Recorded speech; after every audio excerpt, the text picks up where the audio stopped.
The richest thing that one can do is help out those in need.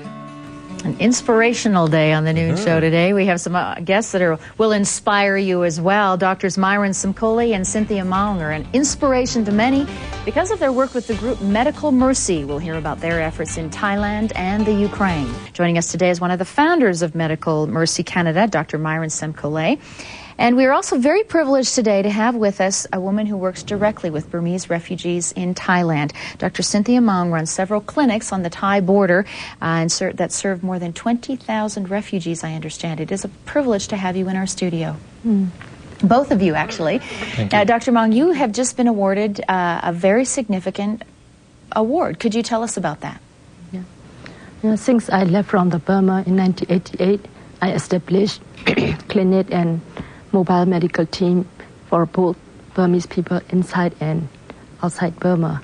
There are many migrant workers, over 1 million Burmese migrant workers stay in Thailand, and there are over 1 million also in displaced current village or remote current village area. So the situation is there's a civil war going on. Yeah, the civil war has been in Burma since 1948 when the Burmese gained independence from British. And these refugees are fleeing into Thailand, is that right? Yeah, because of the human rights violation and because of the economic political crisis, thousands of people are moved to the border every year, and the health problem is getting deteriorating day by day. Malaria is used to be the main problem, but other reproductive health problems like unsafe abortion and obstetric delivery and severe anemia during pregnancy is used to be life-threatening condition among the pregnant women.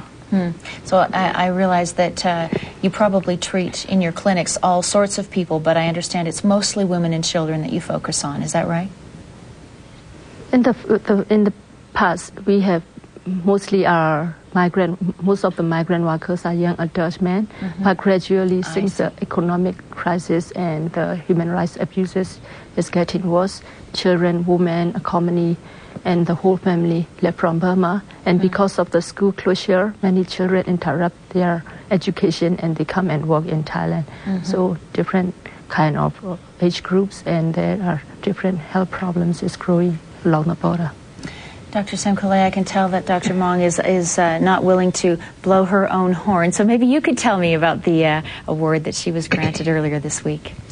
Well, Dr. Cynthia came to the border and established a clinic in 1989, so it's nearly 11 years now. She started in a little barn. It slowly has grown every year, and now it's a large compound of many buildings. And she's now training about 50 young people every year to become medics. She is treating many thousands of people in her clinic every year. We see 100 to 150, sometimes 200 people a day in this one clinic. She realized that this was not enough, so she then started to establish clinics up and down the border on either side wherever it would be safe. And I've traveled with her a few times, along with my wife, to some of these remote clinics in the jungle. They literally are in the jungle, and she would supply them with some of the materials that people would bring, such as when we come, she would supply them with the medics that she has trained and so on. When it becomes unsafe, then she would bring them back to her main clinic. And now, even that isn't enough. She's training young people who volunteer to become backpack medics, and she supplies them with a large pack sack of goods, and they'll go into the jungle and visit different, more distant villages with her supplies and her training. And for that work, she has now been, I will say been awarded the 1999 John Humphrey Freedom Award. And your connection, I'm curious to know, with Dr. Maung is through Medical Mercy Canada, an organization that you co-founded. Can you briefly tell us what you do? Well, since 1992, my wife and I have been gathering supplies and a bit of funds and going over to Dr. Cynthia's clinic and working with her. We'd bring her some of the supplies, as we say. We'd work with her medics, training them, seeing the patients, teaching some of the junior medics, and then we would sometimes go up to some remote clinics also to try to leave a little bit of knowledge there as well as supplies. And we'd spend approximately a month there every year with her, working very closely. so we've come to know her really very well after 8 years of this. Dr. Cynthia, I understand that your life has been threatened many times in the course of your work, but you continue to do it. You feel obviously this is something that needs to be done.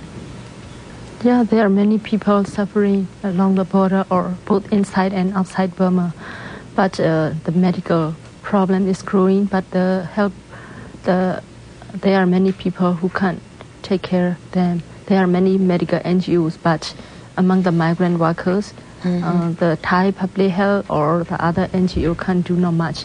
At the same time, across the border inside Burma, millions of people are just displaced and they lack of all the health information and medical services. This is our duty or our responsibility to take care of all these people, to give education and to build up their community again. Well, good luck in your work. We appreciate so much you coming by to talk to us today, and it's a pleasure to have you in our city. The richest thing that one can do is help out those in need. We just want to say thank you from deep within our hearts. Understand the role you play. It's such an important part. Thank you for the goodness of your generosity to help provide needed supplies to children overseas. The richest thing that one can do is help out those in need. And we at Medical Mercy Canada simply say merci.